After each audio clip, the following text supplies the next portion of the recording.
There's a strange kind of paralysis that doesn't come from confusion. You wake up knowing exactly what needs to be done. No doubt, no lack of information. And still, nothing moves.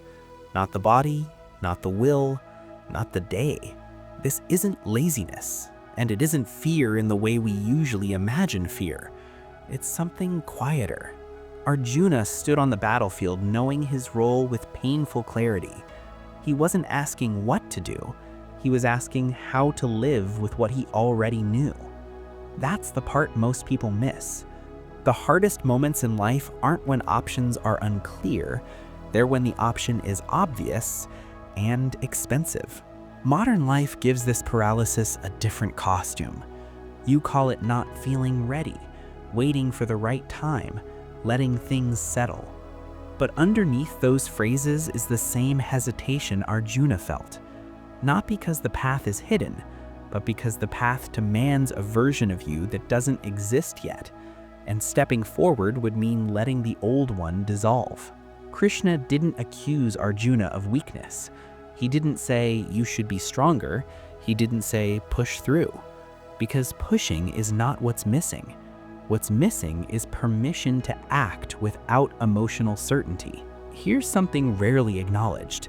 We've been trained to believe that movement should feel aligned before it happens, that action must arrive with confidence, that clarity should come with comfort. Krishna dismantled that idea completely. He showed that clarity often arrives after movement, not before it. Arjuna wasn't frozen because he didn't care. He was frozen because he cared too much about how it would feel to act, about the emotional aftermath, about the internal consequences, about the version of himself he would have to become. This is the quiet weight that stops motion. Notice what Krishna did not offer. He didn't offer reassurance about the outcome. He didn't offer emotional relief. He didn't offer a shortcut. He offered something far less comforting and far more freeing. He separated action from inner agreement. You don't need to feel ready to move. You don't need to feel confident to begin. You don't need emotional harmony to take the next step. You only need clarity about what is yours to do. This is difficult for a modern mind because we've tied movement to motivation, and motivation is unreliable. It comes and goes, it negotiates, it waits for the perfect mood. Krishna never worked with motivation. He worked with duty, not as obligation, but as alignment with reality. What is required now? When you know what to do but can't move, it's usually because you're trying to move the whole future at once. You're carrying imagined regret, imagined judgment, imagined exhaustion. Arjuna wasn't fighting just one battle. He was fighting every possible consequence in advance. Krishna pulled him back to the present moment.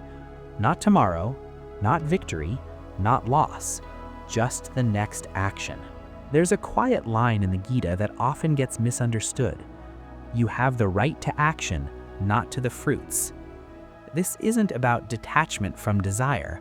It's about relieving the nervous system from a job it was never meant to do. Your mind is not designed to carry outcomes. It's designed to choose actions. When you force it to do both, it freezes. Most paralysis is not indecision. It's over-responsibility, taking responsibility for how things will turn out, how people will respond, how you will feel later. Krishna returned responsibility to its rightful place. Act sincerely, let consequences arrive in their own time. This doesn't make action easier, it makes it possible. Because now, movement doesn't require emotional certainty, only honesty.